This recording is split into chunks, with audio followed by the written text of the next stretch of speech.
The wolves down! What's up, BWT listeners? I wasn't just exhaling smoke, but what's up? Phil's here. Allegedly. Yeah. Neither was Obama. Hairline's here. What up, yo? You know, when I'm at work, I'm always thinking of like, man, I need to get a really good, like, fucking, when he goes hairline here. And I'm always thinking about him at work. And then when we're on the Zoom meeting and doing this, fucking, I blank. I'm always like, Yeah, buddy. Well, this guy's rambling. I'm going to go ahead and talk about our lovely patrons, Ashley V and Reggie Rodriguez, who we were just talking about off pod. Shout you guys out. Guys, check out our Patreon. We just uploaded Antonio Inoki versus Muhammad Ali, War of the Worlds 1976. It's a full hour-long watch along with us, man. We're drinking, we're smoking, we're talking all that dumb shit, and we're fucking reviewing every pay-per-view ever. We also have Botchamania watch-alongs, us reacting to Aubrey Edwards botches. Right. We got all kinds of shit on the Patreon, so come check us out there, for real. And it's a great way to support us. The free way to support us is to just keep hitting that like and those subscribe buttons. We've been crushing it. We want to hit 1,000 for Christmas, baby. 1,000 for Christmas. I think we're almost at 800 hairline. So yeah, 1,000 for Christmas. And yeah, man, I don't even know. At Pro Wrestle Times everywhere. And enough of the plugs. Let's get into some wrestling. Before we get into the reviews and what also was one of the greatest SmackDowns, if not the greatest SmackDown of all time. Yeah. I wanted to talk quickly about some of the shit I've been watching, bro. So first and foremost, I'm watching this show called Heels. I just finished it, season 2. It's Stephen Amell's show. It's on Crave in Canada, I think Starz in America, or is that a streaming service, Starz, or like HBO or Max or some shit it's on over there? I don't fucking know. Yeah, man. Yeah, so we got Crave over here. It's Stephen Amell's show. It's a wrestling show, and it's about these two brothers, Ace Spade and Jack Spade, and their dad shot himself. He committed suicide and left them behind this wrestling league. And the older brother, Stephen Amell, he's, your more conservative, but he's a worker, and he was in the business, and he wasn't as naturally gifted as his brother athletically, but he knows how to wrestle, and he's a good heel, and he works the gimmick even but he also has a job as like an auto mechanic, and he runs the DWL, the Duffy Wrestling League, and they're in Duffy, Georgia. And his brother Ace is a kid who's like extremely athletically gifted, and his dad catered to him and loved him. And so Ace was supposed to go to college and become he kind of peaked in high school type of shit. He was going to be this big football player and shit. And he didn't, but now he's into wrestling, and he didn't really love wrestling, but now he does. And it's a story about these two brothers, like trying to keep this fucking shitty fucking indie territory alive in Duffy, while staying true to storylines and staying true to like, no, this is wrestling. And meanwhile, just working with the drama of their family, the shady business their dad was doing to finance the league that now the sons are dealing with, their drama, people shooting on each other in the ring, being able to barely keep the lights on, getting a gig at the big fair, and managing, the stress of focusing on wrestling all the time when you have a wife, a gorgeous wife. Whoever plays his wife in that show, Stephen Amell's wife in that show, she is a fine piece of woman. I forget her name, Karen hot or some shit. She's hot. She's a gorgeous, beautiful woman. Yes.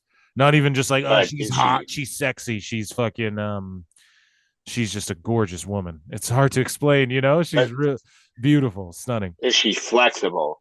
That's what I need to know. I don't know.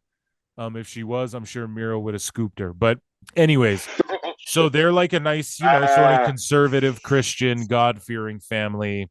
And they blame they don't get along with their mother because she was like, oh, this wrestling shit. Like the wrestling shit just reminds her of their father, and she was an abusive mother, and then the father shot himself, so they're just struggling. And then it's about this girl. There's all these interesting characters, like this girl Crystal. She wants to get into wrestling, she loves wrestling, but they're like, no, you're a valet, and then she ends up becoming a really good worker. And then at the same time, there's this other federation called Dystopian Future Wrestling, DFW or some shit. And they are like the hardcore Vince Russo, like they're like AEW. They're like the hotshot millionaire throwing money around. They're like big online and stuff. And then they start competing in season 2. They do an invasion angle. And I just wanted to shout out this show and talk about it a little bit, and without giving too much spoilers or anything, but man, it's just a brilliant show, a great drama. It's got action, it's got tremendous acting, all the characters, you care about them. There's this guy named Wild Bill who used to wrestle with Jack and Ace Spade's father, right? And he made it to the WWE, and Jack never made it to the WWE, right? And Wild Bill's like a combo of Ric Flair, Jim Cornette, and Jake the Snake Roberts. And he even starts his own podcast. And so I'm popping for it all. I'm like, dude, I love wrestling. I love podcasts. I love podcasting. This is hitting on all cylinders. It's a great show, guys. Just go check it out. This isn't a paid fucking plug. It's just that season 2 just ended. And I don't talk about it or review it on the show because, Hairline ain't watching it. And, I just don't want to take it. Like, I could go in so deep on this show every week, marking out over every episode. But I urge you guys to go watch it so we get a season 3. And I'm telling you guys, like, Nick Aldis shows up, Jordan Grace is there, CM Punk's there, AJ Lee's in the show. AJ Lee was in this season finale as well as El Dorado, and Punk in the show. I don't know, man. It's really good stuff, and I implore you to go check it out. I don't know if you can get a free membership. I don't know if you can just go stream that shit even.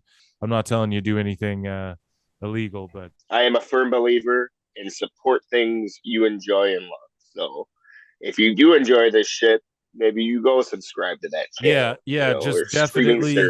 Yeah, check it out. And Stephen Amell, Hairline. So he worked with Cody Rhodes at SummerSlam.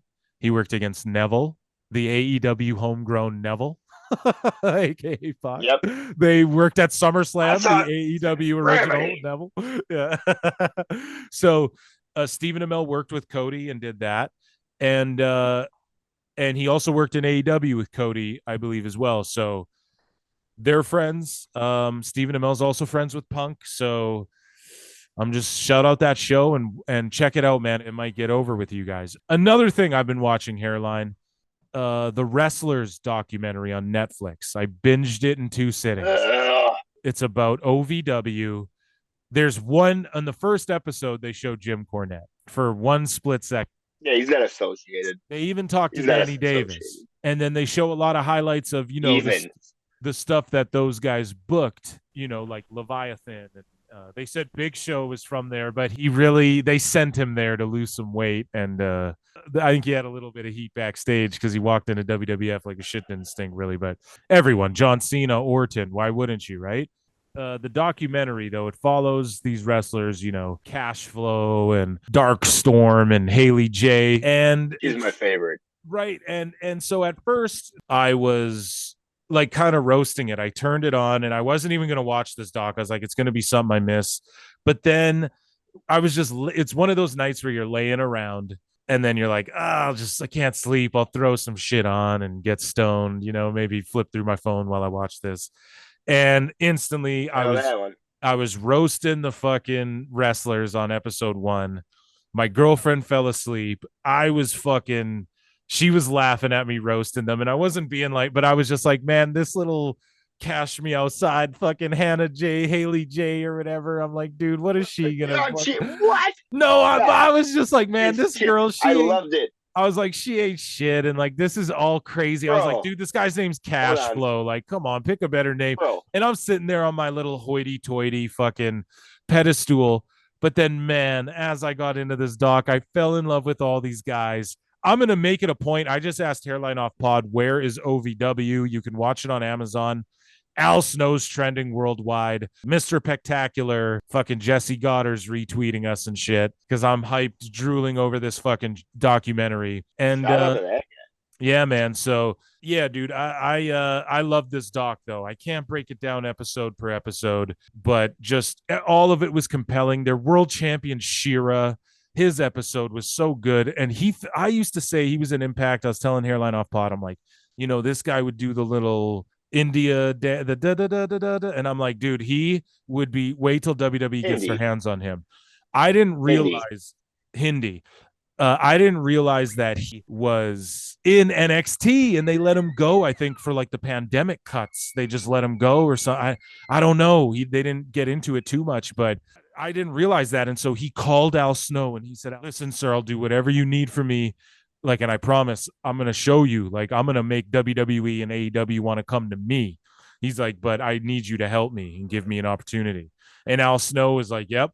And he made him the world champion. And then they make him do a job to James Storm and just how much it meant to him. And then when he gets to the back, he fucking shakes James Storm's hand. And then he goes to Al Snow. And I thought he was going to start crying. And you're really marking out. I thought he was going to start crying and being fucking like emotional and like, oh, I don't get why he didn't make me champion. But then he goes to Al Snow and goes, "Sir, thank you. I trust you. No one's given me opportunity like you have." After losing the title, bro, Shira is so over with me after this series. Haley J, she's got a little something, something. She's got a WWE tryout. Obviously, the WOW, WOW, wonderful women of wrestling or whatever. They saw something in her. She's doing death matches with her moms on the fucking, in front of her mom. Nobody. So, holy shit. Yeah, in front of nobody, in front of with Masada. Yeah, dude. I mean, I like that they take it serious. Man, in episode like 3 or 4, whatever, that dude stroked out, like the guy who invests in it. And just the dichotomy of Al Snow and the wrestlers being like, "This motherfucker's never taken a bump. He's trying to tell us what to do." And then that guy being like, "Well, these guys have never drawn a fucking dime." Yep. Wrestling business. And then you got fucking the whole dichotomy of like him putting in his creative ideas too, because he runs, and then Al Snow being like, "Well, look, I'll try and work it in," and and then you got Doug Basham's there, and I don't know, dude. It just the doc was way better, man, than like you think. And you see their children, you see their lives, and you're just rooting and pulling for these people, and you see how it's just a business built on, I don't know, camaraderie. Wrestling is like just an escape for so many people.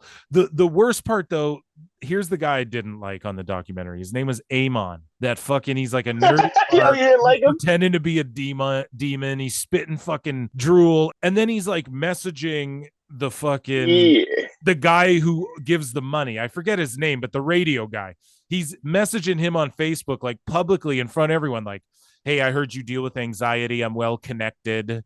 This fucking Mark, like, telling this guy I'm well connected and I could help you with it. I heard on the radio you deal with anxiety, and you should really get that figured out if you're all stressed. Like, dude, shut the fuck up, man. That's crazy. That to me is crazy. Like, imagine going to your boss with some shit like that. Like, you're lucky he's paying you to come do this Mark Demon spit foam fucking, you guys aren't drawing any tickets and you're not helping. Yeah. So I like it. On the earlier episode, he was all like, "Hey, you could not talk to me like that because you're stressed out." He cut the guy out. The guy who pays you. Jesus. And it's like, bro, yo, listen, man. Imagine like someone saying that to fucking Vince. No one's saying that to Tony Khan because everything's great. Oh yeah. You can have more time. But yeah, that one dude, man, I did women's wrestling. I don't know what, and he's like, yeah, and I just wanted to tell him, like, I'm really well connected in this space of getting pills, bro. He's a rich guy who pays you. You're a fucking indie wrestler, and you're better connected than this motherfucker. Like, dummy, yeah. Get out of here. He reminds me of like the guy from Ascension's little brother. You know what I'm saying? Yeah. But yeah, so guys, go and watch The Wrestlers.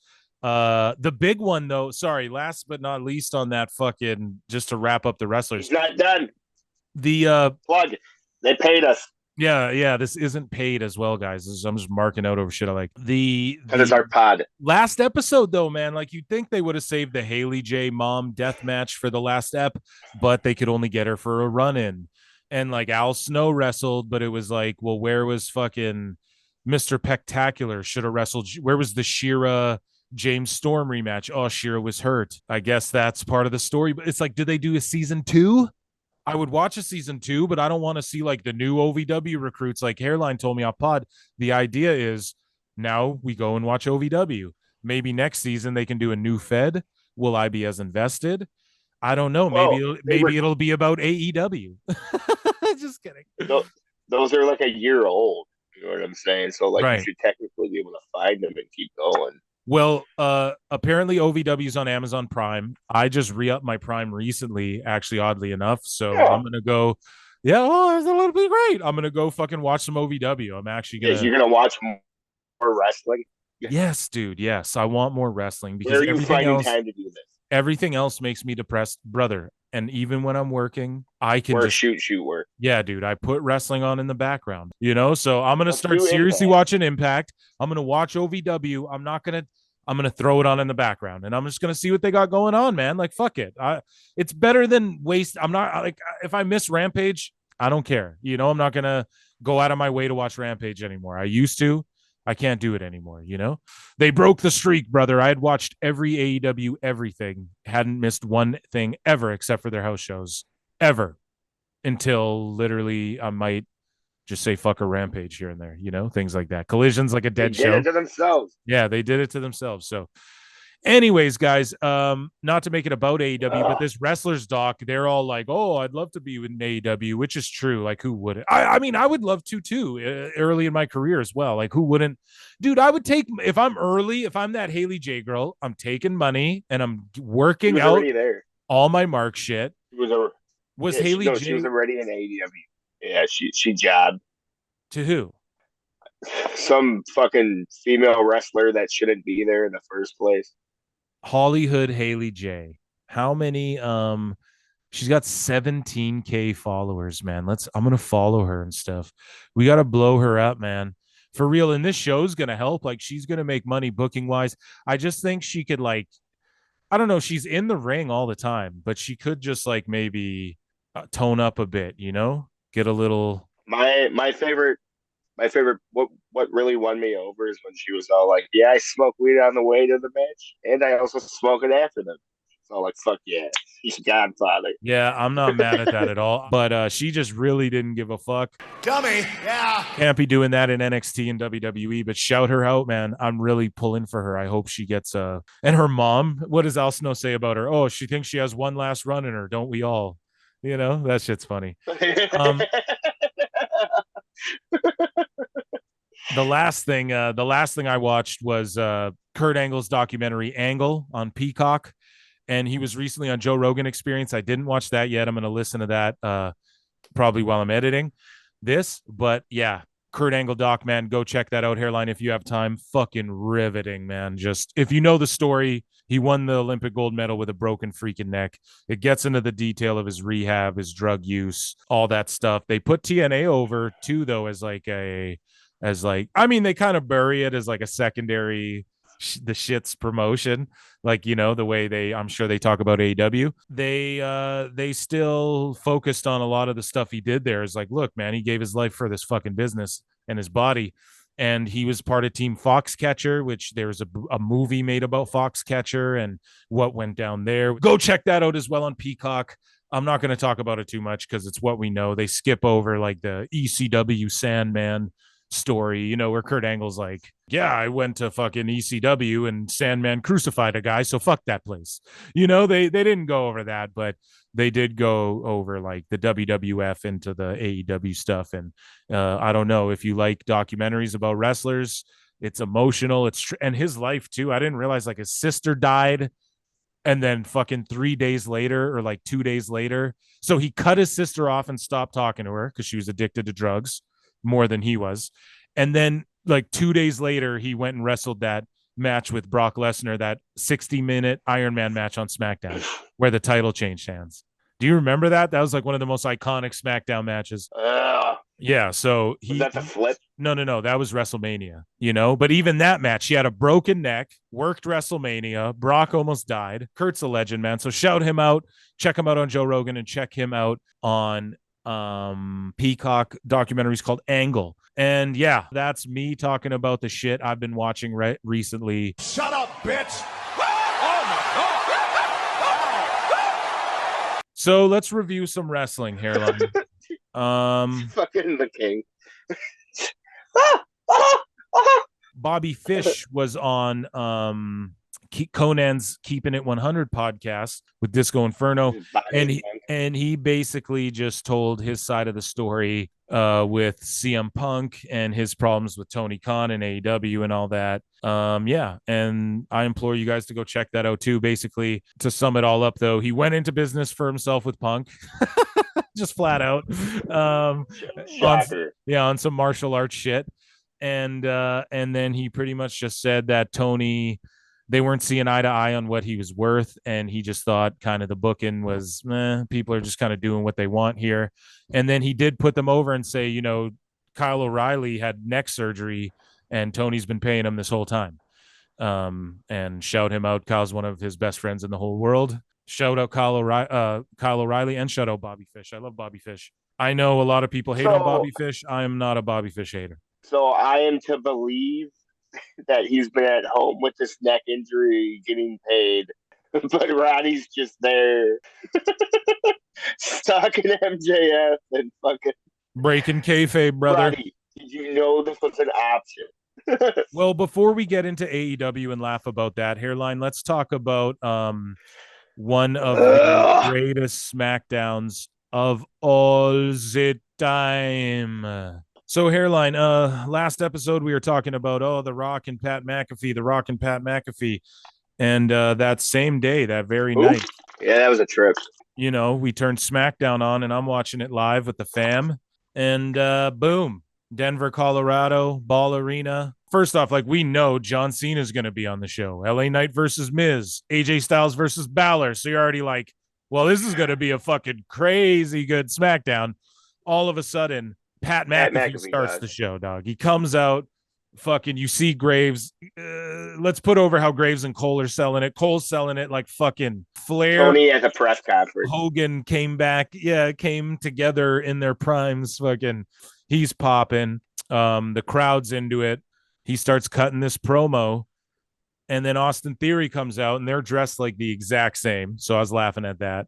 And A-Town Down is like, this is my show, da-da-da-da-da. That's when Pat McAfee goes into, this is the people show. Like, oh, is SmackDown your show? And as soon as he said SmackDown your show, and then I was just thinking, oh, Pat McAfee was just with The Rock. And I was like, wouldn't it be crazy if The Rock just showed up right now? Like, yo, he invented the term SmackDown. It's literally his show. Fucking boom, dude. It's the people show. You know what that means. And then when he's like, the people show, you know what that means. And then McAfee points, I'm like, The Rock's about to come out.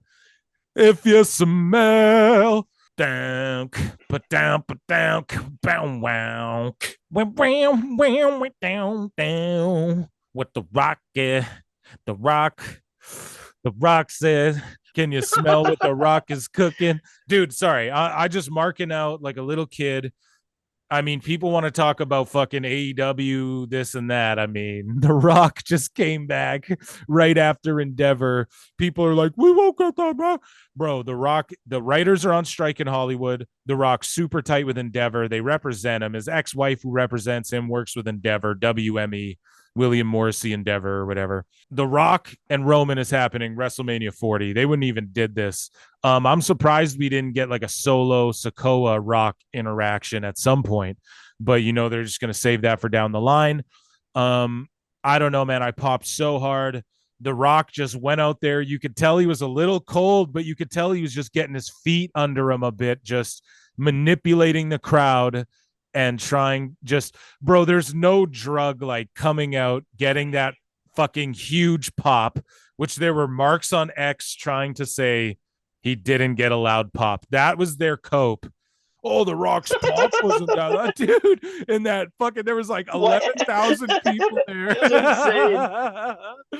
And I I watched it earlier today. It was insane. It was an insane pop, and then like my whole house was erupting. It wasn't like The Rock's greatest promo of all time, but you could see he was just having fun.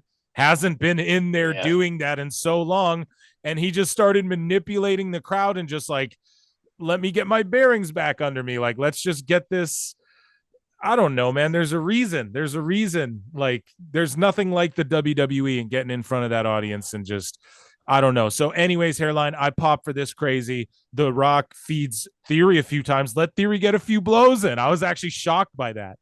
But he fucking, hit the people's elbow on Theory, and then McAfee hit an elbow, and they were just freestyling and having fun. And you could tell The Rock went long on time. He's like, nah. The Rock's here tonight, baby. Like, we're taking our time. He's getting an asshole chant. The network was fucking pumped with that. What do we censor?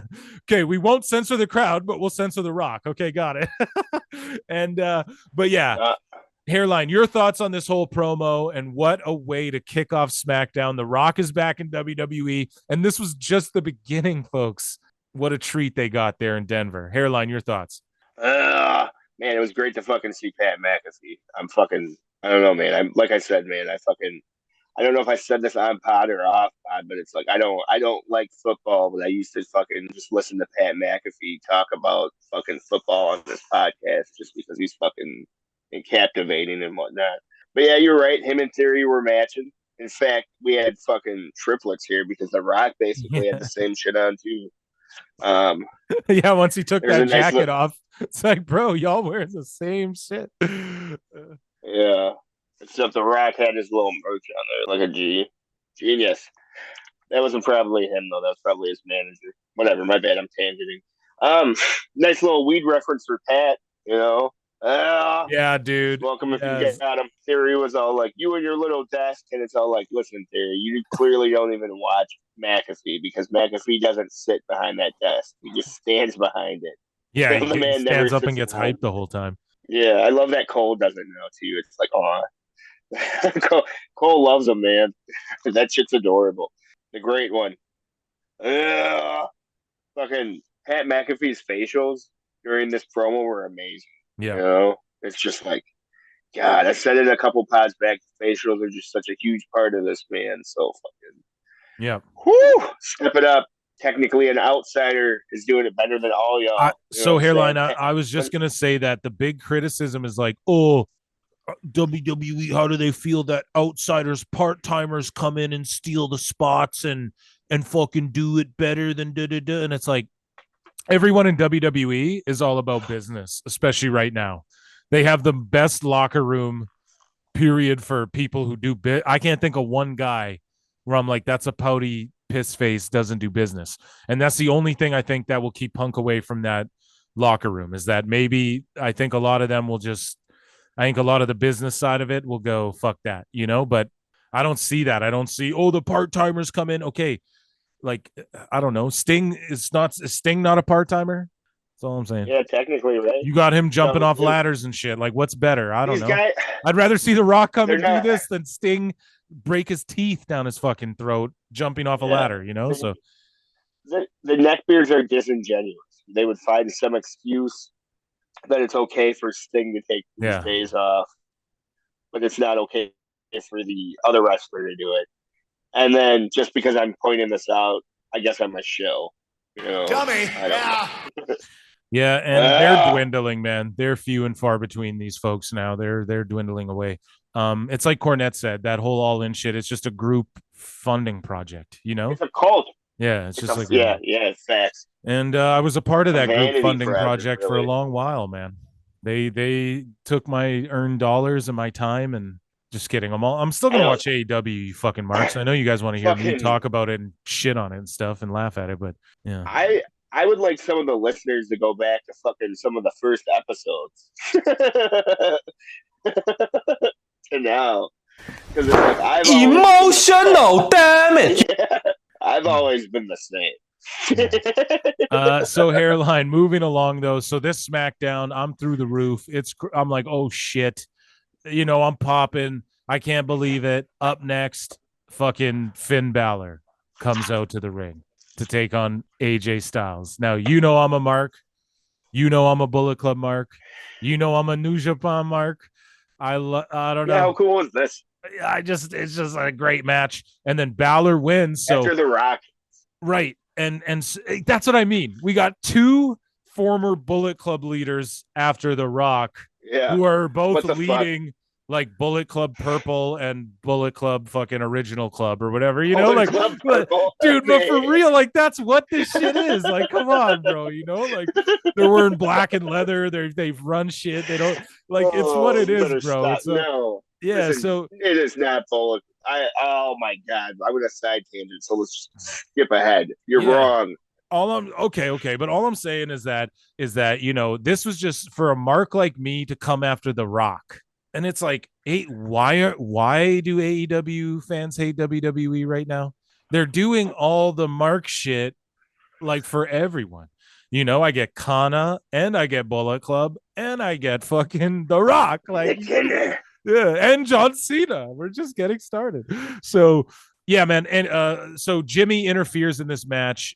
Priest and Dominic come out with Finn Balor. AJ doesn't have his boys with him. They're like, Luke Gallows is dealing with a shoulder injury, and Carl, they just didn't say anything.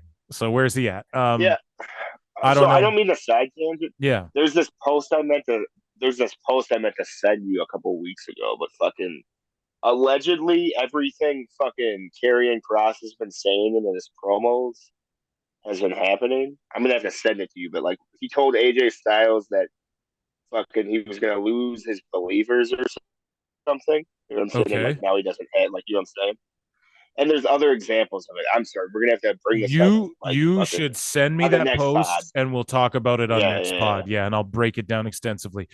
Okay. It's pretty mind blowing. That is awesome. Yeah, that is awesome. And a coincidence? I think not. I think WWE's like, we can do, because people wanted, when they were doing all that White Rabbit shit with Bray Wyatt, people thought Karrion, because he was the White Rabbit in Lucha Underground, and they thought he was going to be tied into that, and I did too, and I was kind of hoping for that. Well, did the dirt sheets tell you that? Hairline, shut the fuck up. I was in the arena when I was in the arena, and I have video of it when they did when they played that, when they dimmed the lights. I got video footage. Yeah, I did. I was, okay, fuck you. So what did you think of this match, though, man? What did you think of this match? So Styles was setting up Balor for a Styles clash. Jimmy comes to the ring. Styles, let's go, punches Jimmy, which is always dumb. It's like, just let him disqualify you so that you win or whatever. You know what I mean? Like, just who cares? Why would you? I don't know. And then fucking Balor catches Styles with a crucifix package and pins him. What did you think of this match? Yeah, man, it was excellent, fucking back and forth, and she was evenly matched. My favorite spot was the turnbuckle into the Styles clash into a reversal. Like, that's just like fucking amazing in the moment storytelling. Yeah. You want flippy shit and sequences, bro? That's all I'm saying. Like, wrestling is in the moment and manipulating people's feelings in the moment, and it's just like those highs and lows right there. You know, so fucking, I don't know, man. Fucking, not to be a broken record here, but like you said, The Rock in the fucking Bullet Club fucking former leaders wrestling. You know? Yeah, dude. Yeah. Yeah. This is garbage. It's the same thing every week. Roman Reigns, Roman. It's all like, guys, Roman hasn't been on TV in so long. Dude. Where's he been? He has no defense. I hate when these people go, oh, there's no defenses. Bro. Well, man, okay, I don't mean to fucking change it again. He's beaten everyone. Isn't that crazy? He beat everyone. He's Danielson's last match in WWE even. Right. Like, okay, when you beat everyone, why do you have to keep beating them? You just want everyone to get beat to dust? Sorry, you go ahead. Yeah, it was just like, I can't remember who I was saying it to, but in the comments section where it was all like, oh, Roman only had so many defenses and this guy has hundreds of defenses. And I was all like, well, tell me your like top 10 favorite defenses from this guy. Because I can easily tell you like my top 15 Roman defenses. Because every Roman defense meant something. It was great. It was drawn out, you know? So fuck. Yeah. I don't know, man. Oh, God. I'm not trying to be elitist here, but it's like either you get it or you don't. And it's just like the reason you don't get it is because you've been bred and raised on this new generation of wrestling, you know, which is okay. God. Dummy. Yeah. So backstage, we get The Rock and Pat McAfee, and this is another fucking moment, a callback, storytelling, long-term shit, if you want to call it that, just giving the fans a moment that we all deserve. That, I don't know, this moment here will go down in the annals of time. Dude, I was choked up a little bit at this. This is why, like, I love this. Pat McAfee and The Rock, thank you.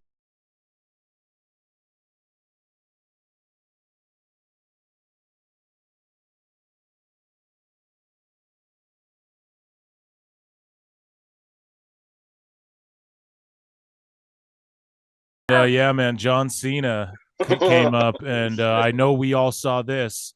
They look at each other, fucking, they kind of crack a joke, they hug each other, and that's the way it should be, man. And I just love that. That's all it was. Hairline, your thoughts on this moment in professional wrestling history?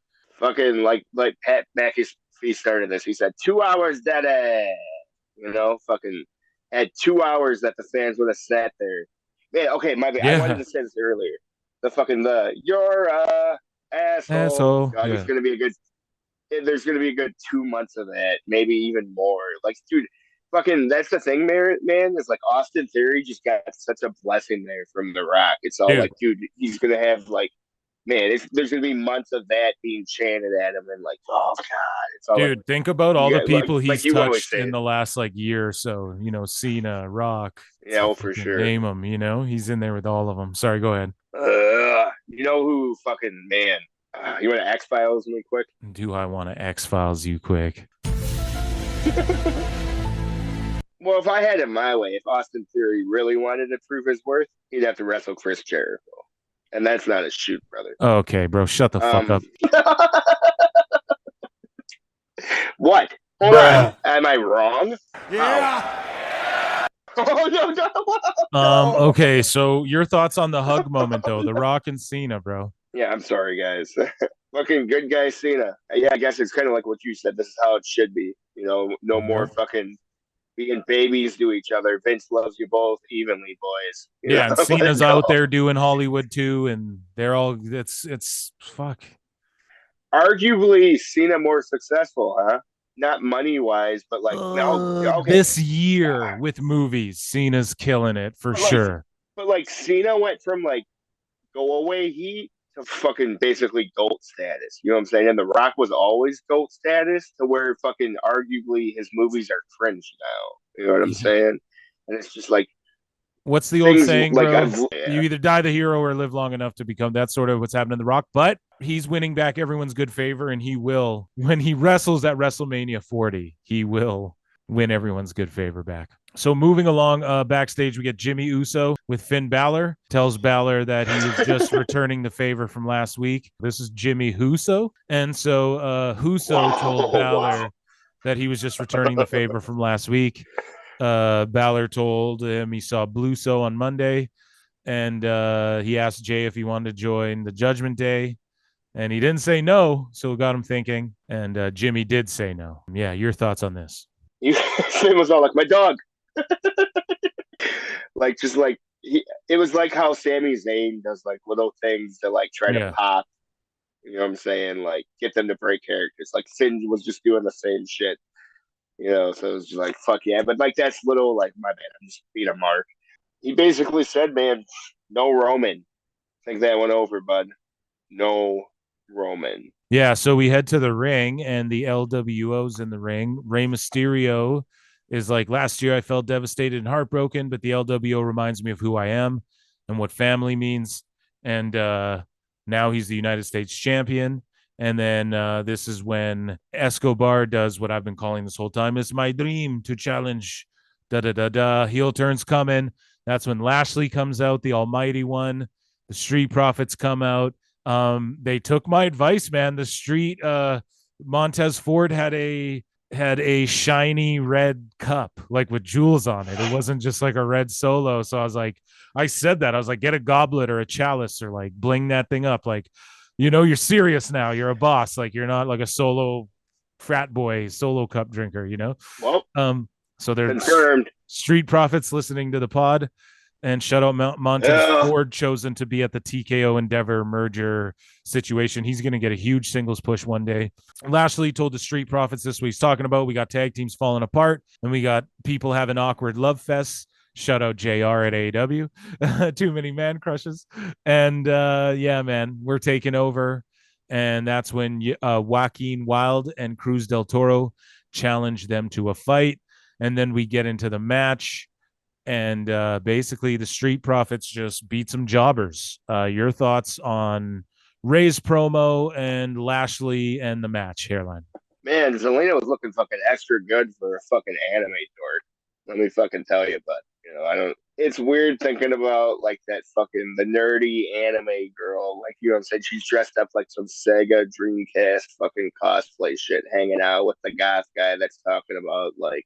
She's all like, "Oh, did you see that the new Sonic game's coming out?" And he's all like, "No, I was deep in the caverns with these boots." The Almighty was spitting facts. Okay, everything he came out and said was serious and on point and fucking needed to be said. Not that okay, the LWO isn't like boring or anything, but like we need something credible and like Bobby's not MVP. But like he's trying, like this is the best I would say he's ever been on the stick, right?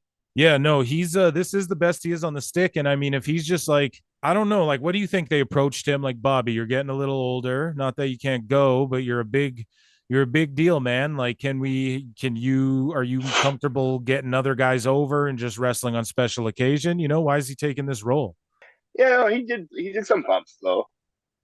Right. But I'm just saying, like, what is that going to be like in the overall run of things? Like, Lashley's not like, there's no trios titles, although apparently they're talking about that, making 6-man tag divisions and things of that nature. But beyond that, it's just like, I don't know, like they're going to win the tag titles. He's going to be in their corner. He's going to run in and spear a guy. That's what I mean. He can still go, but do you think they approach Lashley and we're like, hey, man, are you cool just like giving the rub to some guys and for a bit and just wrestling on the big occasions? Like I don't need to see Lashley wrestle. He's like a Lesnar or a Roman to me, dude.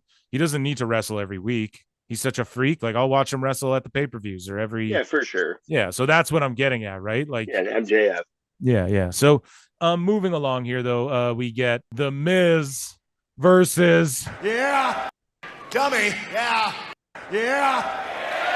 Dummy. So L.A. Knight. I think you need to get the fucking. Yeah, I should. I'm gonna get his music drop. So L.A. Knight, he's on the scene, baby, against Miz. I don't know, man. I was popping so hard. This was the best SmackDown ever. It was breezing by because it was so much fun. L.A. Knight comes out to take on the Miz, two superstars. Their match, it's pretty goddamn good. L.A. Knight had as big as pops as the Rocks, maybe not as, maybe I'm being a little generous there, but what do you think, Hairline? I mean, they were below, it was the Rock and LA Knight. Fucking, they exploded for those guys, This is actual wrestling. You know what I'm saying? We always talk about like, oh my God, the Miz versus Cody. You know what I'm saying? This is the same thing. The Miz versus LA Knight was just fucking a pay-per-view level match, heel super over, right? And exactly, dastardly crowd eating out of his hand. Yeah, dastardly heel, fucking super over babyface. When Miz hit that code breaker for the 2 count, that was a fucking nice move. Miz doing indie spots, and then you got LA Knight. He hits the BFT, blunt force trauma, pins him. Brilliant fucking match. He grabs the mic. He basically calls out every champion on the roster. He's like, I'm coming for everybody. I think we're going to get a LA Knight versus Roman. I think that's what they're going to build towards next. LA Knight can lose. And you can build him back up. Yeah. Hairline, your thoughts on this match? Your thoughts on the promo after? So yeah, man, like I basically said there, fucking, this was actual wrestling. LA Knight had him eating out of his hand, and then fucking also Solo was watching in the back. So I don't know, it's Solo versus Knight next. Yeah, they're setting up. Yeah, because fucking Roman in LA. Sorry. Yeah. So backstage, Solo tells Paul Heyman he's going to finish this tonight. Pardon me. Heyman tells Solo he needs to concentrate on Jimmy. He's cutting deals with the Judgment Day. When that falls apart for the Bloodline, he's going to have to fight that battle. It's hilarious now that how Heyman is like Solo's wise man. And that's where you guys are going to see it eventually. Solo's going to be the one to dethrone Roman. I've said it 1,000 times. Jimmy's picking fights with John Cena. Jimmy thinks he's in the bloodline. Backstage, we see Adam Pearce, and he tells Pretty Deadly to make this SmackDown even better. Yeah. Pretty fucking Deadly. Yes, boy. Are backstage. Yes, boy. And we're going to need one of those too. Hairline, write these down, goddammit. They're going to be back in the ring in no time. And Elton Prince said he was a shell of what he once was. And yeah, the memory of Rich Holland injuring him is fresh in his mind. Pearce asked Prince why he's in a wheelchair if he's injured his shoulder, which is, I just love it. And then Kit tells Elton with a perfect training regimen, we will be back better than ever. Yes, boy. So I don't know, man. Let's get Dalton Castle into WWE so he can do something with Pretty Deadly. Oh God, that'd be great. Oh my God. And then also backstage, or no, I'll lump this in with the next little bit. So Hairline, your thoughts on those two little backstage segments and Pretty Deadly coming back to the ring sooner rather than later? Elton, a mere shell of his man. The audacity of Adam Pearce. You know what I'm saying? To fucking throw around such accusations, slander. God. But let me tell you, bro, it felt so good to hear a fucking yes, boy. My God. Fuck yes. I love all the comments are like, these guys aren't biased at all. Yeah, some guy said he's like, this is what a guy said in a comment. He's like, you just pretend to shit on WWE stuff to cover up for your bias for AEW or something. It was, I just couldn't even believe it. I was like, my word. Yeah, talk about fucking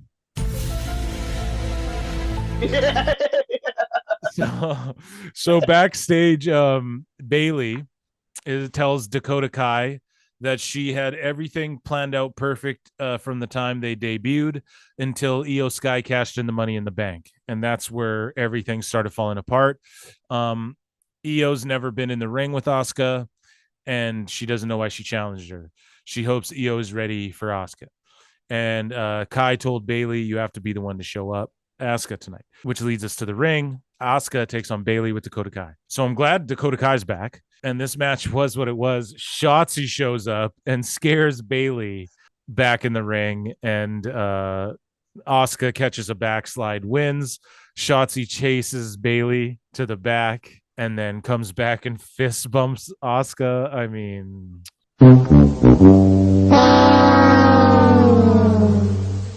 Hairline, your thoughts? Oh man, fucking Excalibur can tell you all about triple tails. I bet you every little thing.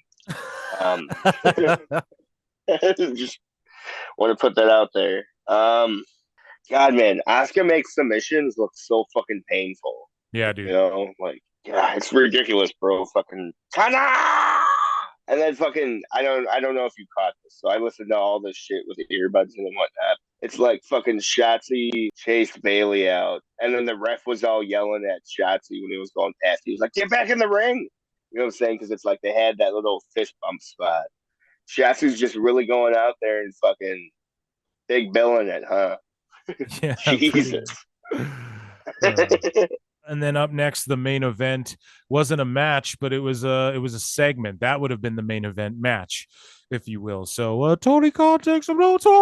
So the Grayson Waller effect. Speaking of giving young guys the rubs, the Grayson Waller effect, featuring none other.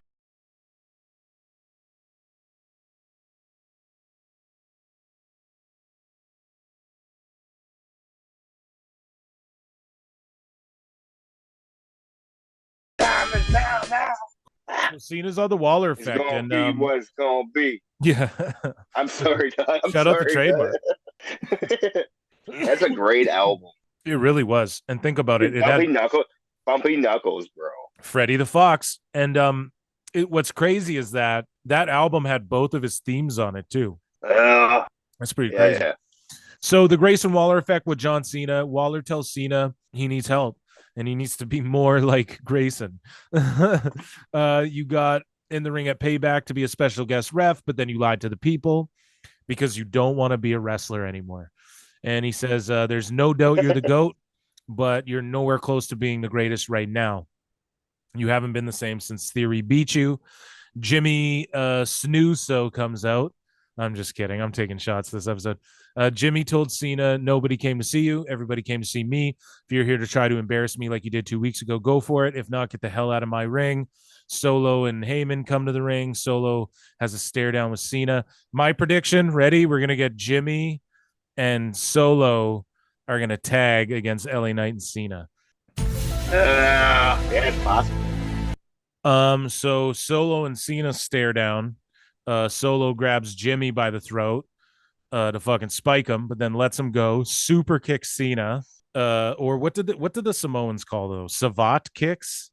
They use a different word. But either way, it's a super kick. I think it's something with knee slaps. Solo pulled AJ. So AJ Styles runs out. Solo pulls AJ off him.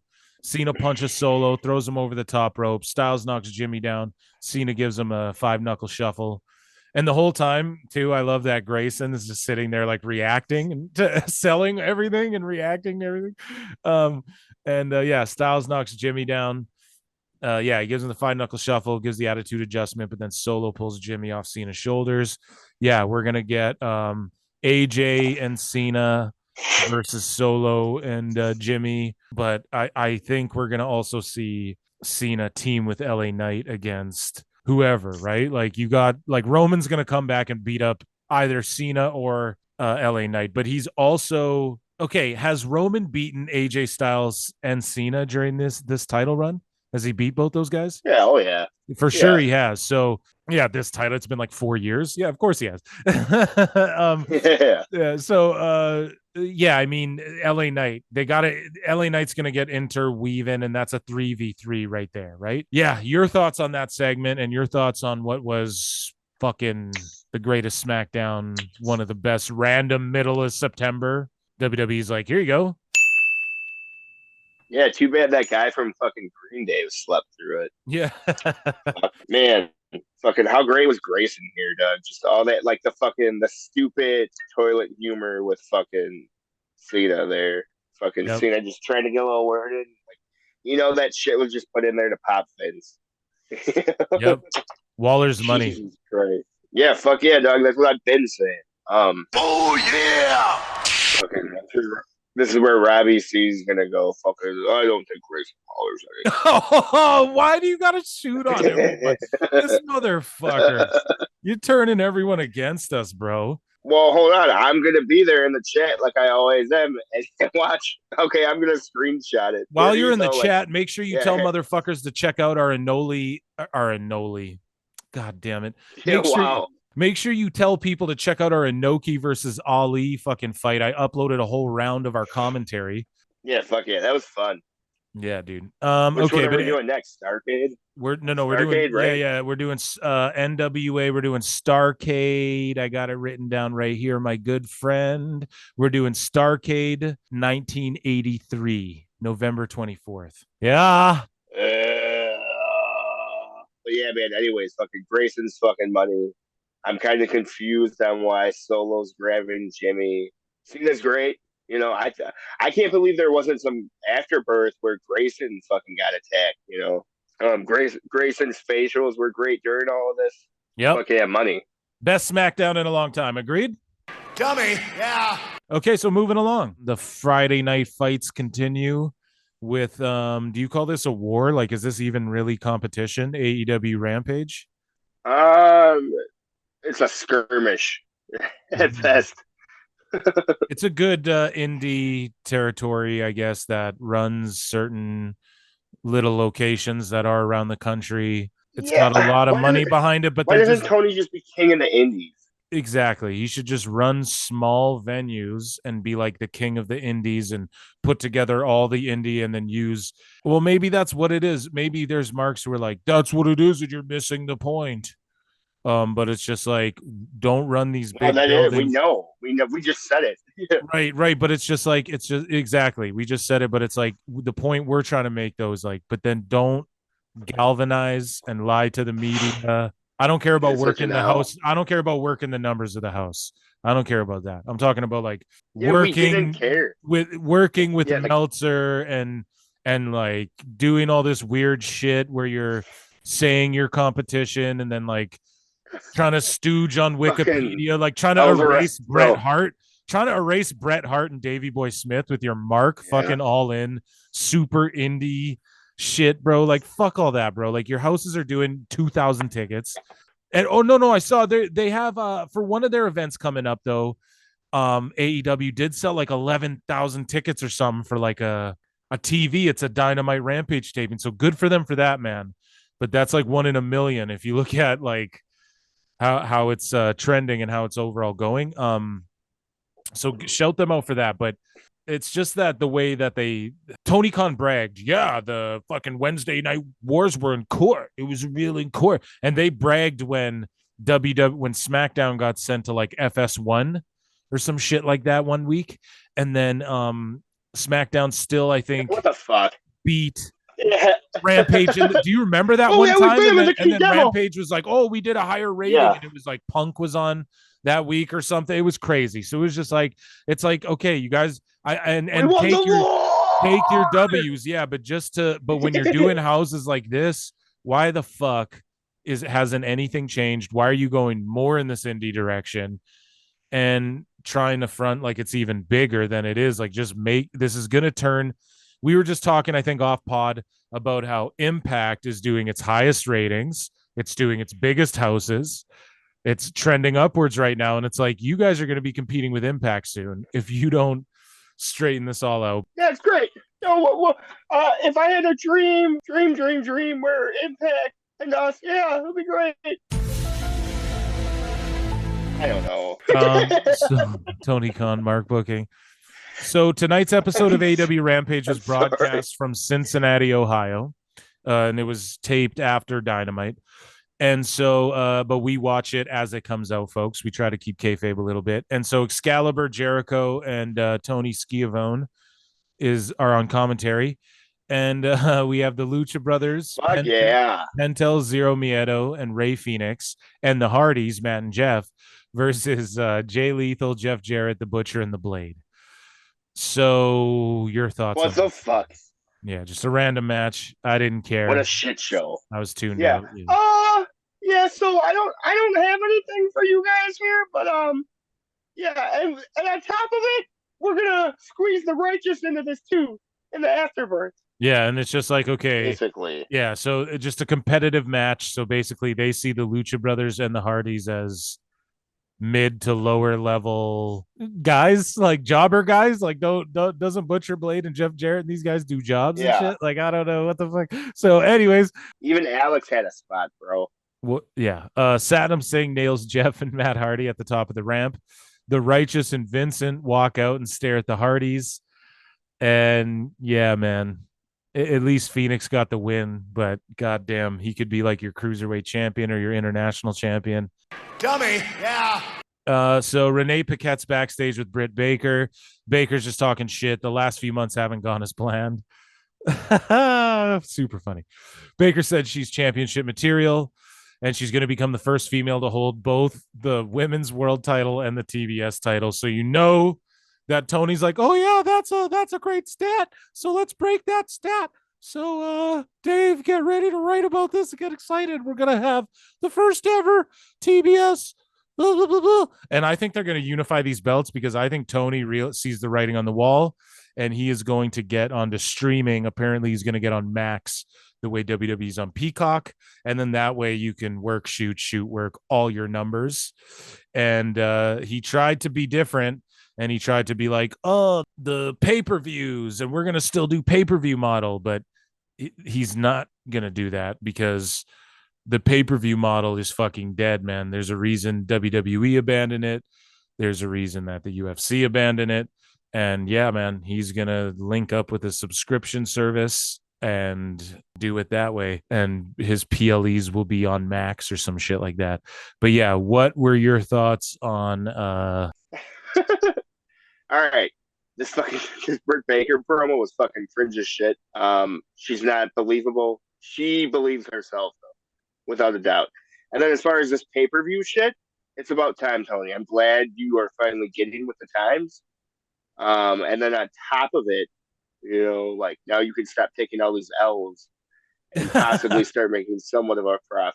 They can work the fucking numbers, and then not only that though, people will find out the real numbers because they do inevitably come out. We have the Freedom of Information Act in America. You guys do, rather, not we. So shout out fucking America. Yeah. Dun, dun, dun, dun, dun, Oh yeah. But the US of A. Yeah, so people will get the numbers, and then it won't be, and then they will really see how little people are willing to go out of their way to. It'll be like about the same. It'll be like 500,000, I bet, will go out of their way to watch AEW, and it'll just slowly decline. And I'm so sorry to say that and be a hater, and I hope it does better, and I hope they bring in Edge and Goldberg, and they somehow get 2 million ratings, and the houses are packed every week, and they book shit properly, some of the ways that I fucking fantasy mark book it. Dummy, yeah. But it doesn't seem like they're gonna anytime soon, and so I'm rendered disinterested. Moving along, the Kingdom, Matt Taven and Mike Bennett take on Chris Daniels and Matt Sydal. Who gives a shit? But I guess the Kingdom is there, and they're like, Roddy, we're coming home, baby, talking shit into the camera. I called it. They're gonna have the Kingdom versus Adam Cole and MJF. So that Dark Order Battle Royal shit was pointless because they just jobbed them, and now Silver's just a job guy again. Shocker. It's all pointless. So your thoughts? Yeah, but now they're going against the Acclaimed. Fucking Matt Sydal and Christopher Daniels is more fucking. Yeah. So I don't have anything for you guys, but be a great tag team. Poor Roddy. He's so distraught. He's probably in a hotel room watching, or not a hotel. My bad, I fucked that up. Editing Phil. He's for surely listening to the pod. Roddy's probably. No, we confirmed last week that he isn't listening. Remember, I was talking about fucking. Oh, right. I said a few weeks back, Roddy, just take time off. And then we asked Tony, who it confirmed Tony Khan does listen to the pod, for Tony to tell Roddy to probably take some time off. It's great. Yeah, it'll be real great. Hey guys, can you guys not do that voice? Do I really sound like that? It actually kind of sounds more like Mickey Mouse, and not even like me, but I don't know. It is great, but no. I let you go hard on time. No. I let you do 5.5 hours about All In and how I lied about the numbers. It'll be great. I'm sorry. Your thoughts. Your last thoughts. Yeah. So we got sidetracked, bro. Dummy. Oh god. This match was way too goddamn long. Every match thinks it's a goddamn pay-per-view match. Jungle Book have a fucking sick finisher though. Whatever the fuck. Proton Pack? Is that what it was called? I don't know. I don't fucking know. I think that's what Excalibur. Yeah. You hit him with a Proton Pack. Oh, it'll be great. And then they fucking Ghostbusters. I love it. I like all of it, even the one with the girl. It's real great. And then they reminded.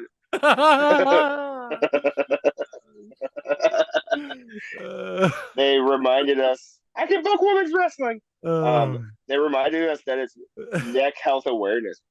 Just so you know. Neck Health Awareness. Once again, shout out to Roger Strong. Shit, I gotta get me some. Gotta get me some of that. Kayfabe. We're trying to get through this, guys. They're fucking Renee in the Mogul. Yeah, so Renee's backstage with the Mogul Embassy. Prince Nana is like, I don't know. I like Nana. He's like, they put their feet in my face, their stinky feet. And then Strickland's just, I don't know. He's just cutting good promos. He looks great. I love these guys. He's like, it's like the Gates of Agony and Brian Cage against the Hung Bucks at AEW Dynamite Grand Slam. The Gates of Agony, come on. And Brian Cage, come on. It's just a bunch of guys. Well, I don't have anything for you guys, and you're all great. You're real great. But let's just put you together with Swerve and Nana, because they're great too. We're just saying the same thing. Yeah, it's every match is the same. And then the I don't got anything for you guys. Who cares about the Hung Bucks right now? Aren't there children watching? Like they're Their sons, don't their sons watch this? Yeah, my I don't dad's know, got a big Hairline. dick. I'm a good Christian, so I don't know about any of this hung talk. Yeah, they're not. They're Christian as fuck. So Okay, I'm not fucking. even. Yeah. Can we Anyways, not let Brian Cage talk? Hold on. yeah. No more Brian Cage talking It's ever. like or why don't they just like, okay, you know how that the fucking, what are those guys called, the Iron Savages, and then they come out with that random jacked guy who like cuts those promos that no one's ever heard of. It's like, why do you have him on the roster? Why don't you get rid of him and then you get rid of the fucking Gates of Agony and then you put Brian Cage with the Savages and then they're just the workout guys? Why, like, what do they have to do with Swerve and shit? I think if they put that Harley Cameron girl and they put Powerhouse Hobbs with Swerve and Nana, that's a fucking heat-seeking missile of a faction. That's my opinion. That's all I'm saying. Because that girl can really sing. She can rap. Swerve can rap. XXL, whatever, freshman of the year. Shout out Swerve. And then you have fucking Prince Nana, who's just hilarious and is like, oh, I'm the rich manager guy. And then you have fucking Powerhouse Hobbs, who's the heater. He's the Suge Knight. He's the guy you don't want to fuck with, you know? Is he funny? Tell me some funny things that he does. Nana? No. Yeah, Prince Nana. Nana. He does. I don't know when he dances to the ring. That's funny. Also, dude, he got Eric Bischoff to do that dance on his pod. If that's not the funniest shit, if that's not funny, dude, I don't know. Yeah, what a mark fucking Eric Bischoff. Yo, get Prince Nana on there. They'll get real ratings. That'll be great. Okay, so the AEW Trios World Trios Champions, the Acclaimed, Max Caster, Anthony Bowens, and Billy Gunn take on Peter Avalon and the Outrunners. Okay, the Outrunners are great. They were in the OVW doc. They're real great. Here's the thing, though. Oh, my goodness. Just have them in a tag match. Don't randomly put them with Peter Avalon and then have them job to the Acclaim for no reason. It just makes goddamn sense to me. Have them beat 2.0 or have them like job them to like a tag team, you know, like separate your divisions. It's just the point, the overall point I'm getting at. It's nitpicking, but there's an overall point. It's that they always just mesh random folk. Just make a tag division and a trios division. Establish some trios. If you're going to have a trios, establish some of them, aside from just the ones who get the belt and then go away or whatever, you know? Anyways, what do I know, though? I'm just a mark. So Billy Gunn, this guy's name is Turbo Floyd. So shout you out. The Dark Order come out after they hit the mic drop on Pretty Peter Avalon. John Silver comes out and he's like, we want the trios championships. Uno comes out and he's like, we're going to face the Acclaim tomorrow. It's like an open challenge again. Oh, pick whoever you want to face us tomorrow. And Evil Uno's on TV, I guess. All Evil Uno did was go, couldn't catch his breath, man. And just fucking trying to get all this shit in. He said some shit about, fucking, we've been ignoring the past 4 years. And I was all like, you know what? I've sure as fuck ignored you guys the past 4 years. So, yeah, accurate, bud. So the jobbers were reacting great to fucking the punchlines from the Acclaim. Like, he would just diss them. And they were like, ah! Like they got punched or some shit. Yeah. Yeah, dude. That shit pops me. Those Outrunner guys, they're fucking great. Yeah, every AEW match should be this length. We need Tony, please. Yeah, man. So fucking they do the rock, paper, scissors. And Jericho goes, yeah, I think Billy has a real upper hand here. Then they all do the scissors, and Jericho goes, of course. I don't know, man. Good shit. Okay, so Aussie Open, Kyle Fletcher and Mark Davis take on Damian Chambers and Lord Crew. Okay, a good squash match. They're trying to get Aussie Open over. Why have them job to your world champ for no goddamn reason? There was no rhyme or reason for that.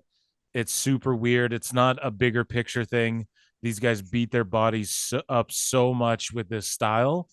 And after they came off of that stellar match with FTR, and then you brought them in with Ospreay is when you should have capitalized on them if you were going to do it. So it just seems like it's, again, just a squandered opportunity. It's a squash match. Your thoughts? I skipped this match. Okay, so main event TBS like championship match. Nick Wayne, hold on. Nick Wayne's older brother and the Butcher's younger cousin. Okay, and now I'm supposed to. They're credible for FTR. What have they done? They won some belts, and then they lost them to a newly formed tag team. I don't know, man. I guess they took out the Hardys, but even the fucking Righteous held their own against the fucking Hardys.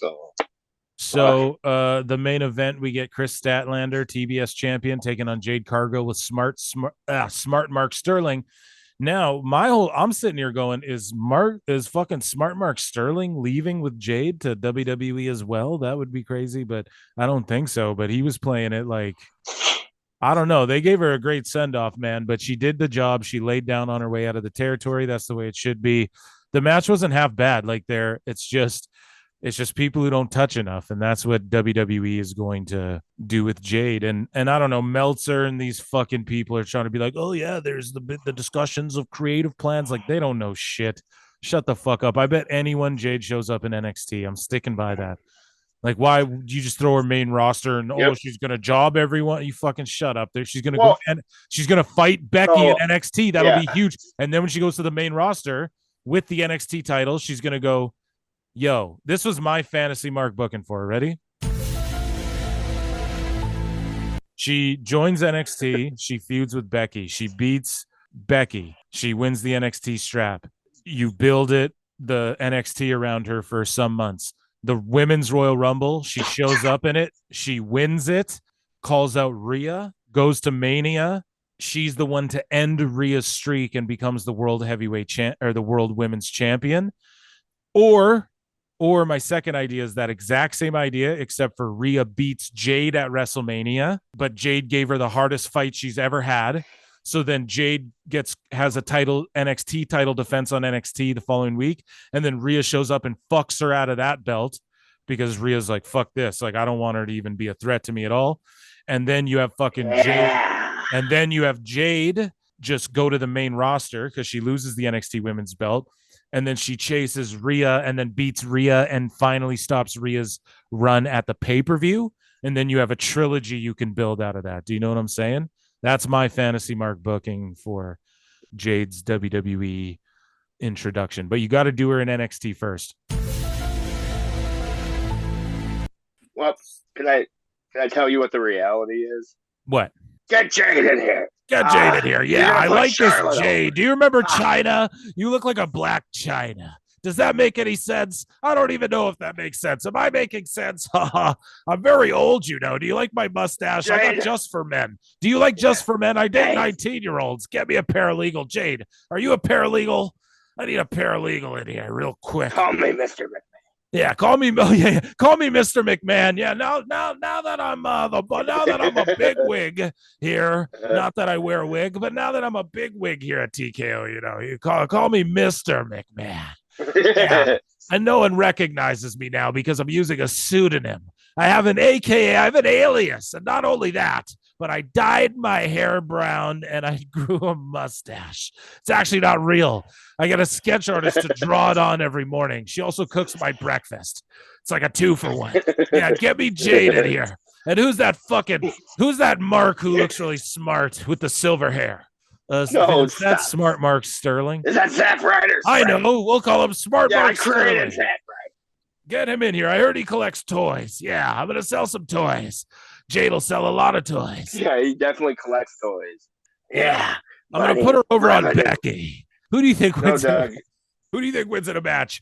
Jade Cargill or China? Oh shit. So Britt Baker wrestles Jade Cargill. How many? Or pardon me. Britt Baker was watching on the monitor as Kris Statlander wrestled Jade Cargill. How many years until Britt Baker ends up in WWE hairline? Your bet. Britt Baker. Britt Baker, yeah. How many years? Britt Baker in WWE? Yeah. Until she never, not once. I don't think you're right about that. Never. I She'll disagree. go. She'll She's go. not good. I Her and think like the she'll fucking wrestle in WWE at some point in her life. If she hasn't already. hold on, I think watch she this. got. I think Watch this. Hold she on. got jobbed Listen, once. So. Psychic Romero, Robbie C in the chat. She's never going to WWE. Caroline's right. Oh man, you can't help yourself. He loves the shit on your takes, dog. He's Good, always bro. shitting on your takes, dog. Yeah. Emotional damage. Sorry, guys. Hairline will work through this on his own time. We'll be like, oh, Jason's so pretty, and he'll be like, oh, she's just so ugly. And it's like, bro, just saying the opposite of what we're saying. All right, continue. I'm sorry. Yeah, Robbie so C, they had a decent match, but yeah, Statlander gets the clean win. They send Jade off good. Congratulations to Jade. I'm pumped for her going to WWE, man. I can't wait to see what she does there. Your thoughts on this match, and then let's move along to Collision. Jade's gonna be a star because of Shawn Michaels. I don't know what the fuck the dirt sheets are talking about. They can get the fuck out of here. So fucking Statlander sold the little Goldberg spot. You know what I'm saying? And then it got a this is awesome chant. And then I turned this shit off, bro, because that's outrageous. She just sold fucking. Remember last pod when I said, oh, her little finisher, and you were all like, well, it's supposed to be a big finisher. No, dude. This is exactly what I'm saying. Statlander just fucking sold. Dummy, yeah. What do you think about? Do you think WWE people are like they're gonna change her name to just like Jade or something? I think they're just gonna bring her as Jade Cargill. Kill. Yeah, I know. Wait. I know. Jade Cargillberg. I got it. It's a perfect name. Cargillberg. We're just out of control. So I saw Statlander sold your finish today. Your little finish.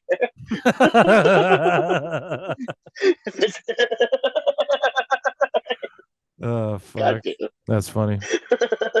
Okay, Hairline. So rolling along the show, we are going to talk about AEW Collision, which was emanating from the Bryce Jordan Center in State College, Pennsylvania, otherwise known as Britsburg.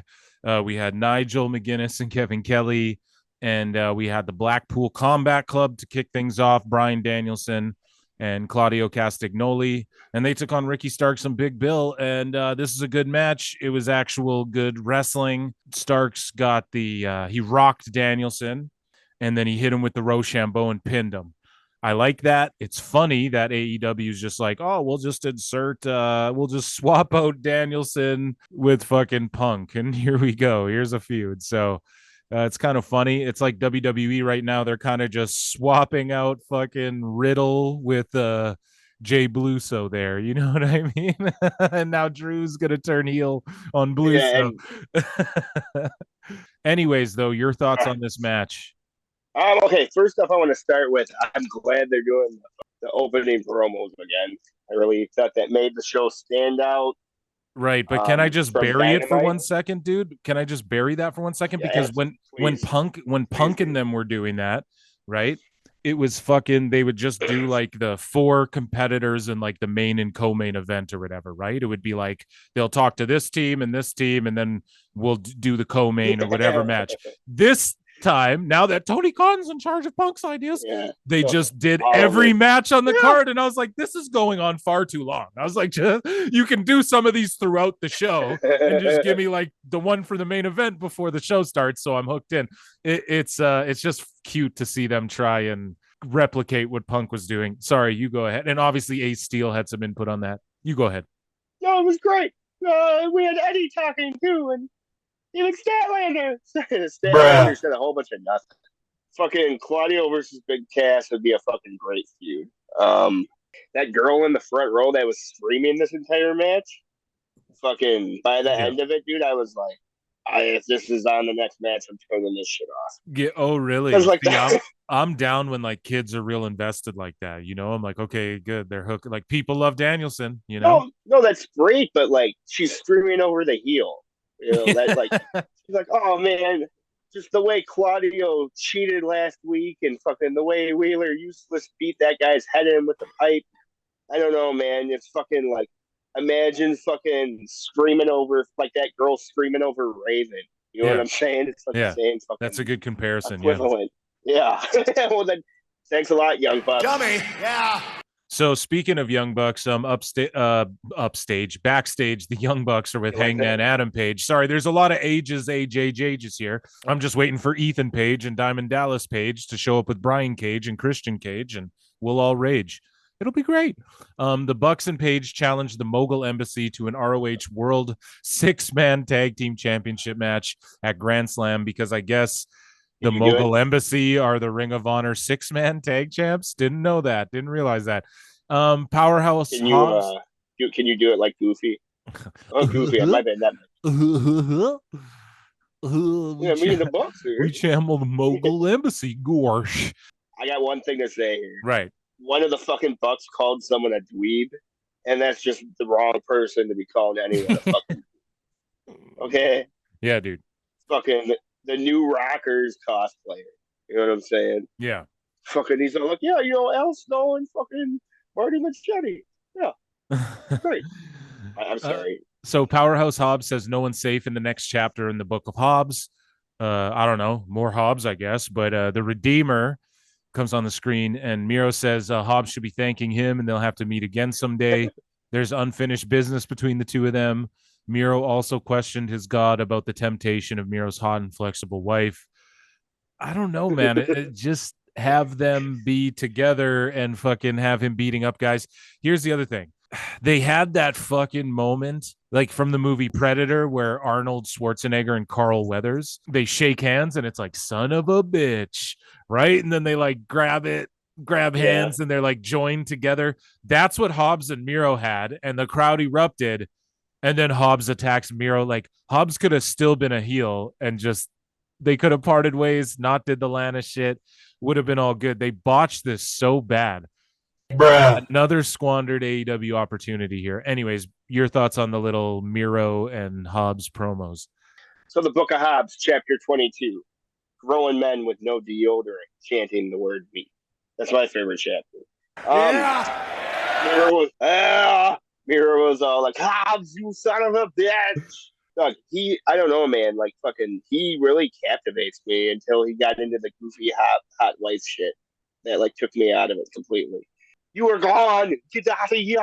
And now you're back. That's what they do, Miro. That's what they fucking do. Yeah, speaking of Arnold Schwarzenegger, Miro was like, get to the chopper, Lana. Get to the chopper. He started the promo with fucking Hobbs. Oh, shit, man. That shit's funny. Yeah, there you go. So up next, we had an AEW World Tag Team Championship match, FTR versus the Iron Savages, with Jacked Jameson, who is, I don't know, man, just a guy who yells and he's really jacked. And Bronson and Boulder, I guess, respond to the open challenges. It's like we know FTR is going to win, right? So FTR they win. And the workhorsemen, JD, Drake, the chubby guy, and that other guy, the indie looking guy, they jump FTR to set up a title match. And then Aussie Open were backstage watching on a monitor, which is just like, so remember they used to make fun of that, and now they rely on that so much. I don't know. They're just setting up another random job team no one cares about, that no one's ever seen on TV, and we're supposed to care about FTR challenging them, and they're your AEW World Tag Champ. Like, it makes absolutely no fucking sense, and I can't honestly stand AEW anymore. Hairline knows this. I'm trying to stay positive on the show and be jovial, but he knows that this shit makes me so fucking mad, and I can't stand this. Like, what the fuck? Bruh. Please. FTR, go back to WWE, please. Hairline, your thoughts. Man, fucking leave it to the fucking neckbeards to fucking cheer and pop for ass eating, right? Like, dude, they're just like, they see themselves in fucking Iron Savages. Dummy, you know? Just grown men cheering for the stupidest shit. That's what this fucking show is. God damn it. Yeah. And then fucking Nigel goes, workhorsemen who? And I wrote down, indeed, Nigel, workhorsemen who? So Lexi Nair was backstage with Keith Lee. And the interview was interrupted by Shane Taylor. Sorry. And Lee Moriarty. And Tony wants Lee Moriarty to get over so bad. I think he's from Philly. So, okay, they're in Pennsylvania. Oh, it'll be great. We'll put Lee Moriarty hasn't been at TV in a year. We'll put him back in Pennsylvania. And he's with Shane Taylor. Okay, I actually like this. Shane Taylor's a good worker. Moriarty's a good worker. He just needs like a gimmick or a group. I've been saying this, like one that makes sense.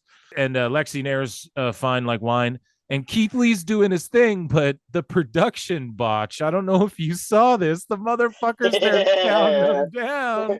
This shit is the Bush League. Bruh. Someone should get fired over that shit. What the fuck happened, bro? So it just ruined this. I was just busy laughing at that. Sorry, Hairline, you go ahead. He said collision take 22. Like, are you serious? You got bro. Wait. Bruh. Was that the actual 20-second take of that promo? I don't know, but like, and Keith Lee looked mad when they pulled the camera up, like, period. So I don't know, dude. Impact don't even fuck up like that. What are we doing here, dude? They did it again in the show. I know. I know. Oh, Hairline. Okay. I know. We're about to. So, I think I'm gonna title this as worst collision of all time. I think it has to be. So this was Beast from X-Men doing a promo against the guy Joe killed a couple weeks ago. Oh my god, I need the music. I fucking love that shit. Me too, fam. Me too. You know that. Yeah. Batman and X-Men's, those are my shits. So anyways, though, I'm down with them all feuding, but who called it on the show? Whose house? Dummy. Yeah. I said that Shane Taylor's going to do something with Keith Lee. Anyways, so up next we had the Acclaimed Anthony Bowens with Max Caster and Billy Gunn. They took on John Silver. Before the match, Silver grabs the mic. He's like, I don't know. He popped me when he's like, I Googled scissoring and you guys are doing it wrong. That was funny, but I don't know. I'm just not really into this. I'm not. I'm into Caster roasting with the rhymes. Bowens is a great worker, but he's got to slow it down a bit. He's got to take his time. Now, I get it. Maybe you're pressed for time, and Tony just books the Acclaimed like, oh, yeah, we'll stuff them in here. It's like he has gold with them, and they're just like a filler thing that they get the least time of any over act that's actually over in their company. It's crazy. Yeah, I don't know. This is okay. Though. They banned Caster and Billy from ringside, and then Silver gets the fucking win. What an upset. But then it kind of buries the babyface like, oh, he can only win if his people are down there with him, which is like a heel thing, which is how they started hitting people with the boombox and shit back in the day. I guess Dark Order, what's the other shit called? The Righteous, and I guess the Workhorsemen and all these teams. It'll be great. I guess Aussie Open, all the Ring of Honor teams are now just the AEW teams. Good for them, I guess, but it's kind of just random, it feels. But you go ahead. Yeah, I'm just really throwing everything I got at the wall and saying what sticks. I cried when Cody left. Krillin really fucking took Bones to the fucking limit. Yeah, so yeah. And then the ref was encouraging them to get back in the ring. The ref was politely asking them to get back in the ring, and it's all like, bro, just start counting. Yeah, exactly. Like, where was JR for this, man? You guys, can I just side note what makes this whole podcast even funnier is that Hairline is literally his lapel mic, if you will. It's a clip mic he has. Okay.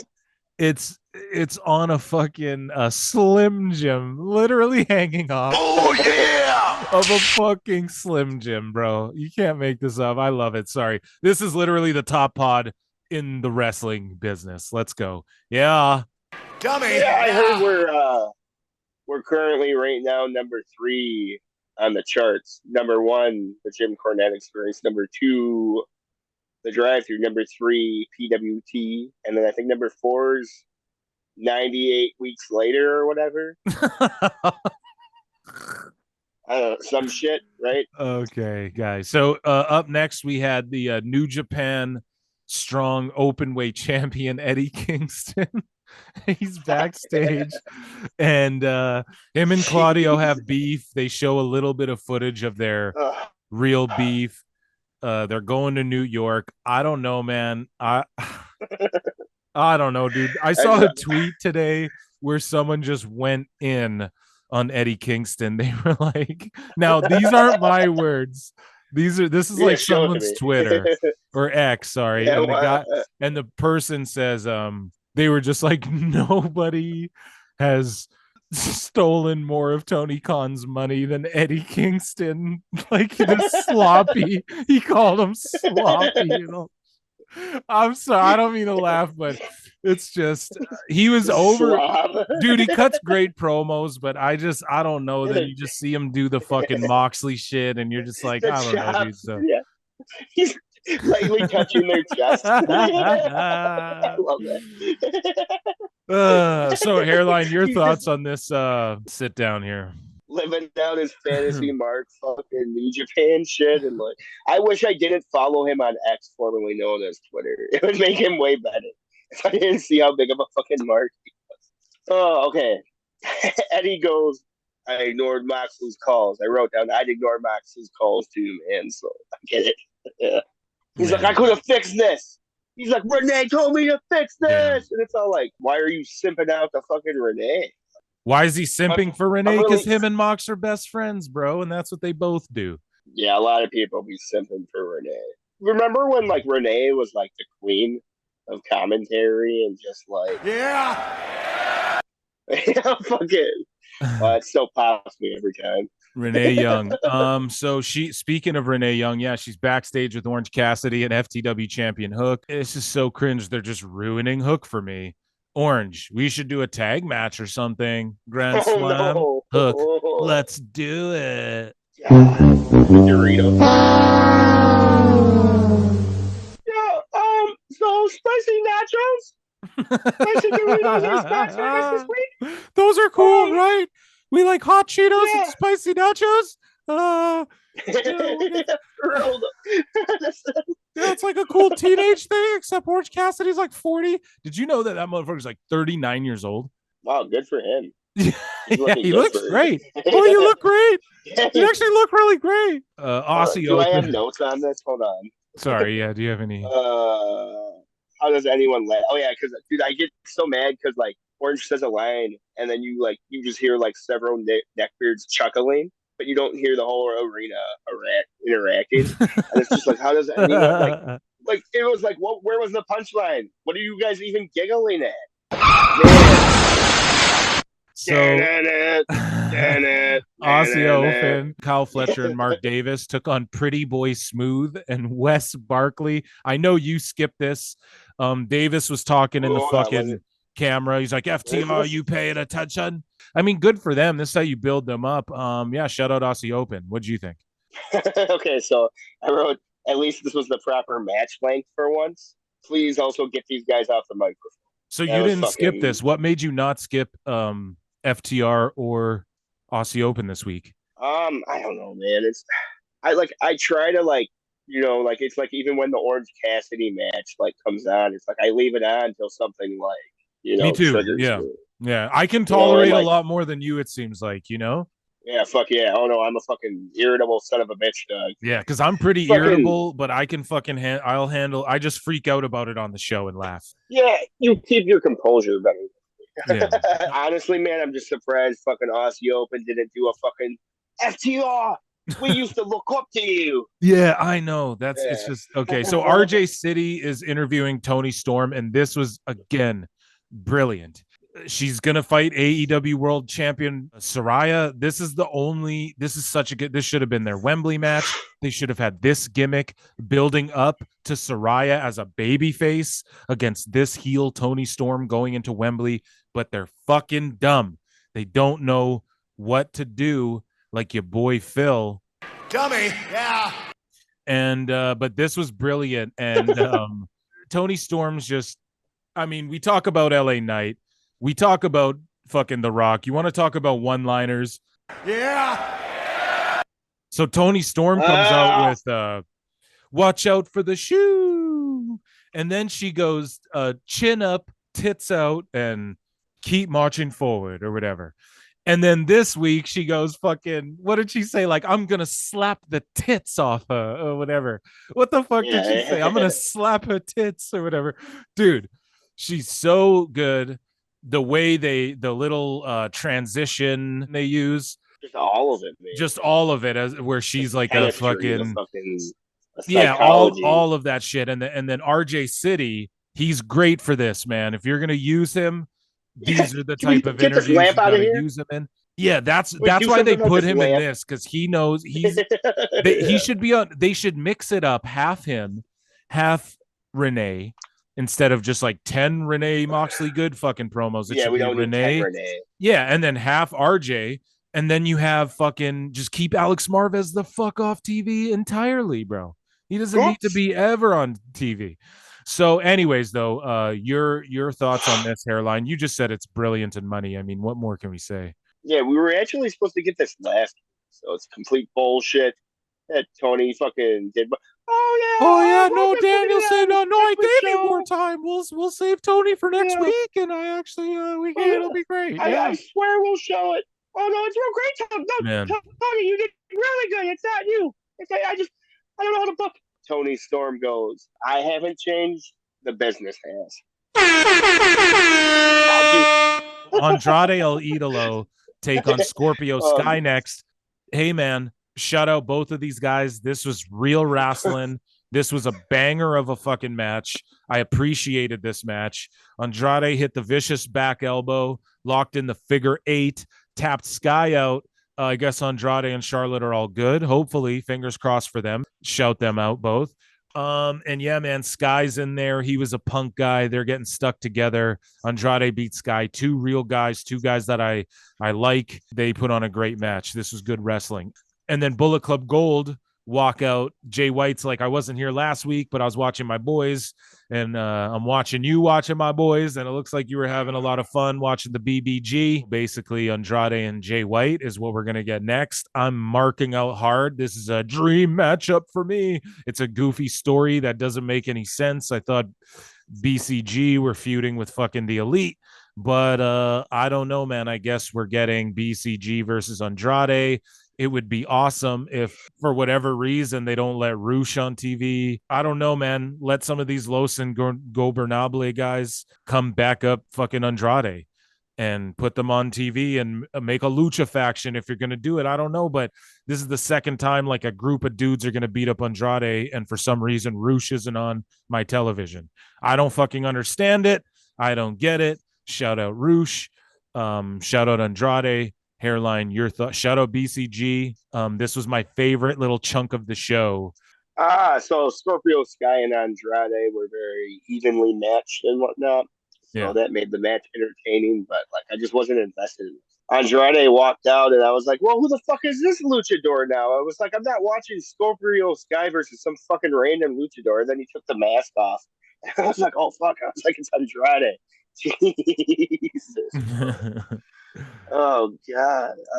And none of that's disrespect towards like the luchadors having the mask. It was just like I literally just thought it was fucking like how Tony be booking random luchadors. Like what the fuck does fucking random luchador against Scorpio Sky? So I'm glad it was Andrade. Why the fuck did they bring the cutout out if fucking Jay was there? It's just, I don't know.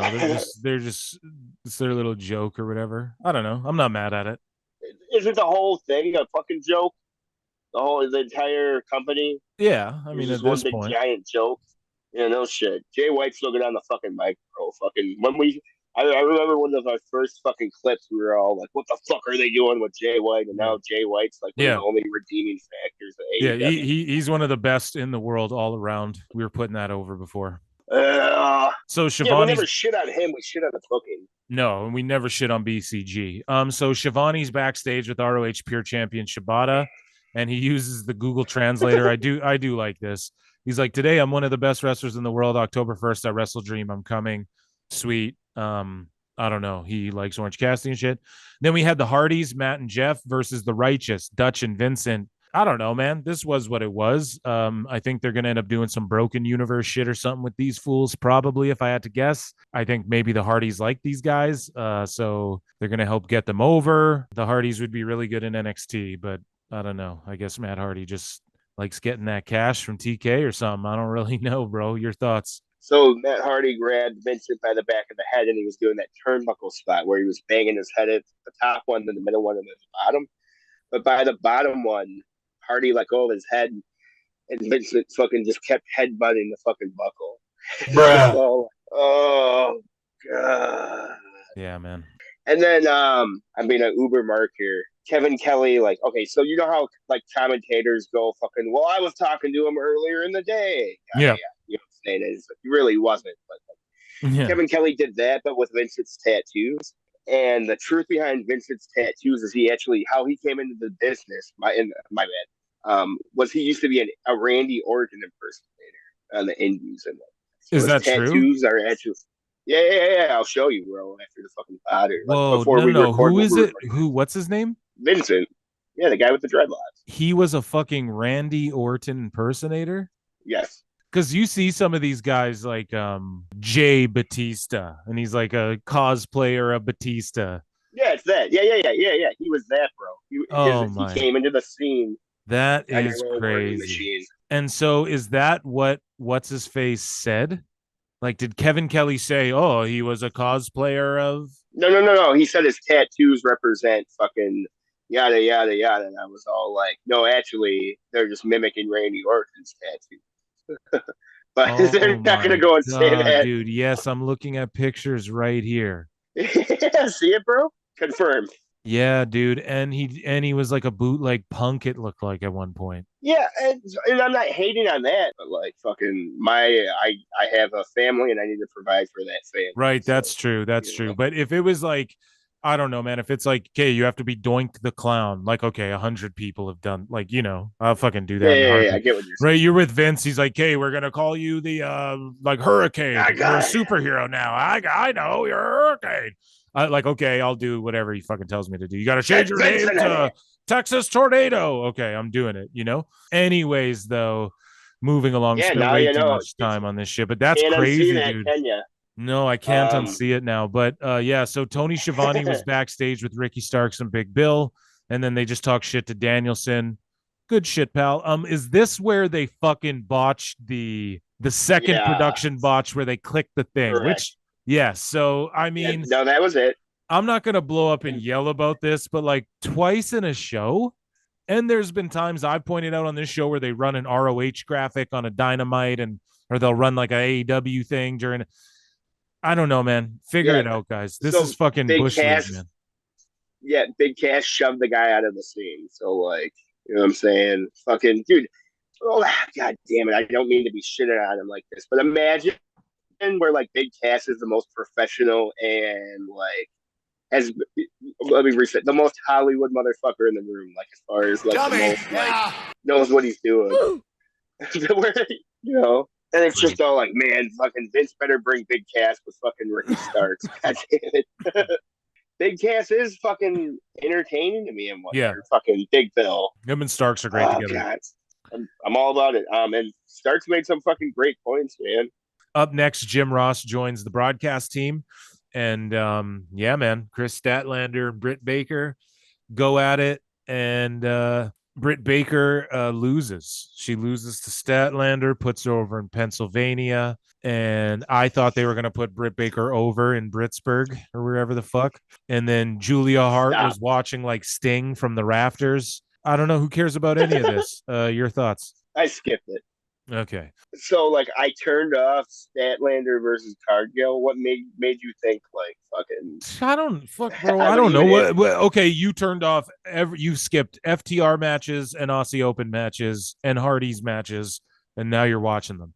So it's like, I don't fucking know. Yeah, but when the Aussie Open match is fucking 2 minutes long, like, what's the fucking problem, Every other Aussie Open match has been fucking 60 minutes, bro. I'm done talking about Collision, okay? We got to move on to something else. We're done. Okay, that's this week's show. Okay, thanks, Hairline, for reminding me.